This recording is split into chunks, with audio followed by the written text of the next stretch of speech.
আমার বউয়ের হাতের সুন্দর আসলে রেসিপি। কি কি মাছ আছে না?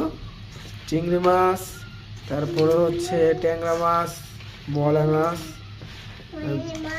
পেঁয়াজ কুচি, তারপরে আলু আলু কাটা, মরিচ, ধনিয়া পাতা দিছ, ধনিয়া পাতা, এগুলো সব অ্যাডজাস্ট করে সুন্দরভাবে। এত মত আছে কেন? হ্যাঁ, এত মা খাইলে তো এমনি হয়ে যাবে তরকারি। দেখেন কি সুন্দর আসলে নারান্তি, কি সুন্দর কালার এসে পড়ছে, খুব সুন্দর তরকারি। কালার দেখলে আসলে এখনই খাইতে মন চায়। এগুলো হচ্ছে ভাই অরিজিনাল দেশি মাছ, বুঝছেন? কোনো ঝামেলা নাই। এখন সুন্দর করে এটা বসাই দেবো চুলাতে। একটু পানি দিবা নাকি? পরিমাণ মতন একটু পানি দেওয়া লাগবো একটু ঝোলের জন্য। হ্যাঁ হ্যাঁ, কালারটা তো নষ্ট হয়ে গেল।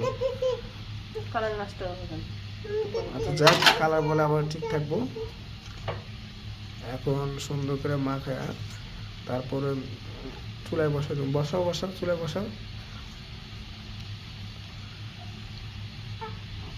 এই যে বাস, কত সুন্দর।